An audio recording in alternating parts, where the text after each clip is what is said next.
Speaking of winners and losers, folks are trying to ascertain that question in Alabama, where the race to become the next United States Senator has national implications. This weekend, more than 100 clergy members gathered at Tabernacle Baptist Church to denounce Roy Moore's policies and address recent sexual misconduct allegations that at least 9 women have levied against him, including a woman who says she was 14 years old. At the anti-Moore rally, Reverend Dr. William J. Barber called his candidacy a fight for the nation's soul.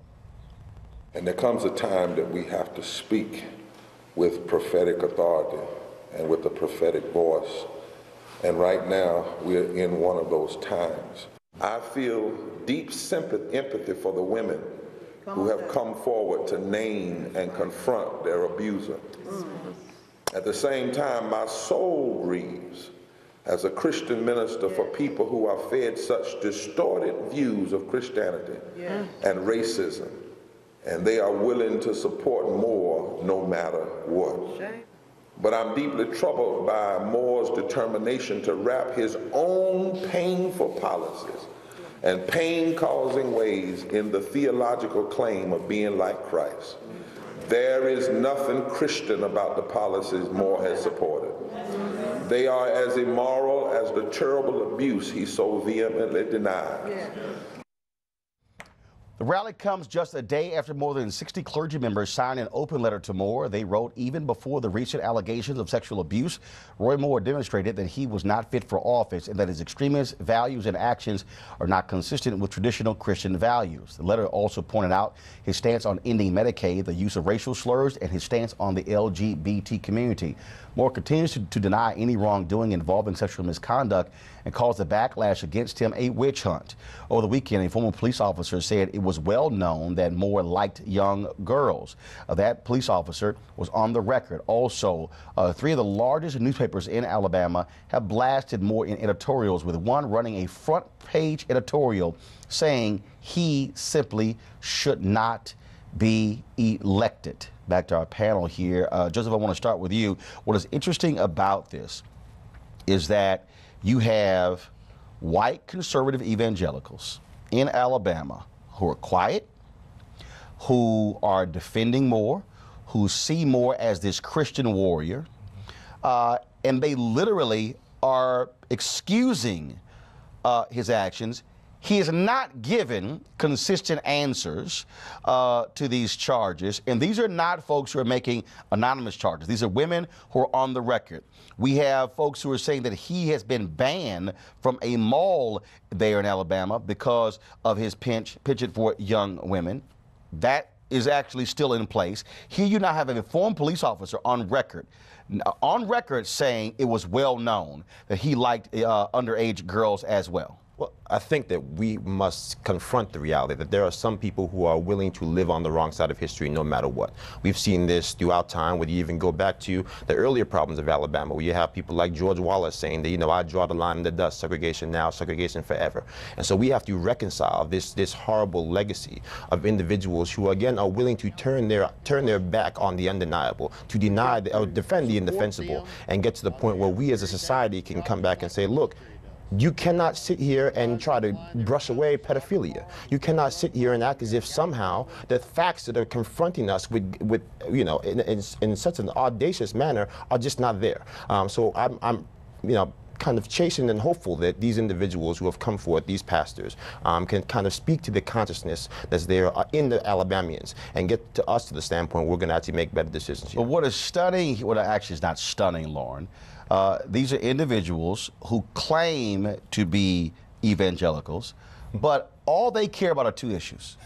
They care about abortion, they care about gay rights. They don't care about anything else. Right. And their deal is Roy Moore is their guy, and he clearly believes that he is some Christian warrior on the battlefield against a nation that's going to hell. I mean, that's clearly it.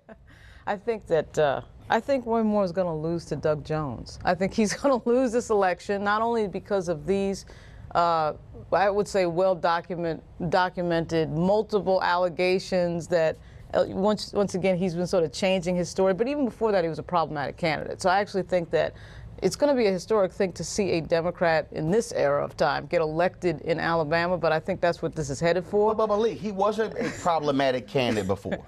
No. He wasn't. For them, he was the guy. He beat Luther Strange, who Donald Trump was backing. He beat the guy who, of course, Mitch McConnell was backing.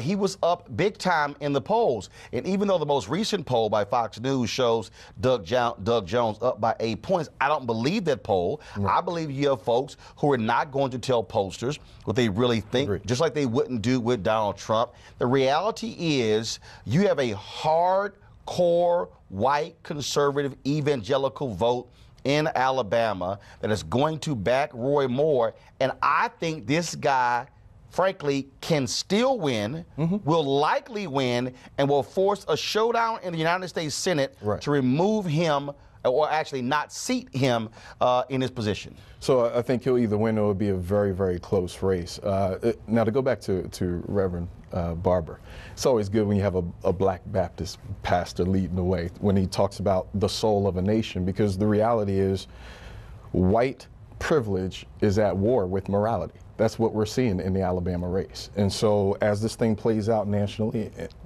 we're seeing the nation join together against this group of evangelicals in Alabama who are going to push white privilege across the board. But here's the deal.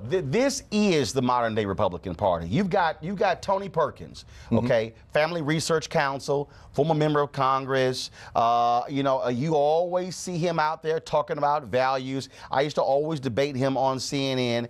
Here you have now emails showing he was fully aware, Robert, of a state legislator in Ohio who had fondled a young man, kept it quiet, said nothing. The guy got elected. That legislator just resigned because he had, of course, he was a big-time family values conservative, but he had an inappropriate relationship with a man in his office, which the man said was consensual. Y'all can figure out what all that means. Perkins has said nothing. Franklin Graham, his only comment, I won't even call him Reverend Franklin Graham, because his only comment is, let's pray for Roy Moore and his families. This is simply exposing white conservative evangelicals for being the Christian frauds they are.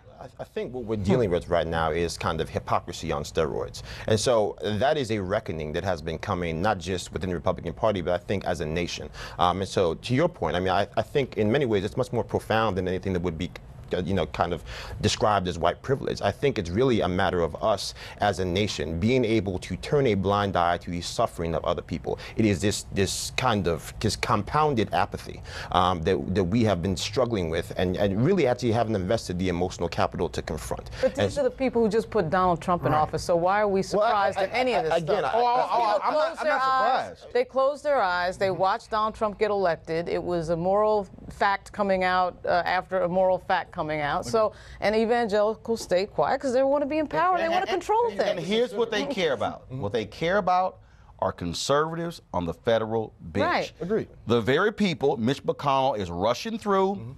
Even one guy who's only been a lawyer 3 years, who's a blogger, who has never, who's a blogger, who has never filed a motion, not arguing a case. He's never filed a motion. And all of those people who praised Jeff Flake for standing up for his speech, he voted for this guy. Sassy voted for this guy. Tom Tillis voted for this guy. It's about power. Malik? It is about power. But to go back to the white privilege piece, if this was a black man, he would be, massacred at the stake, regardless of. If it was a black man, first Which you wouldn't have. We ain't even gonna go there. But you understand my point. Come here. You understand my point. So if Trump was black, he wouldn't even made the announcement. But that's how that goes. Hold tight 1 second. Weekdays on TV One. I will never lie to you. Oh my God. Roland Martin. He doesn't want to talk to us. He wants to ignore us. Uncensored. Hell no. That ain't gonna cut it, boo. Unapologetic. No, that is fundamentally false. You are wrong. Unfiltered. He wants an America where we all look alike. He ain't talking about black people. Unrelenting. You better go work out, because you got a fight on your hands. NewsOne Now with Roland Martin. Weekdays at 7 a.m. on TV One.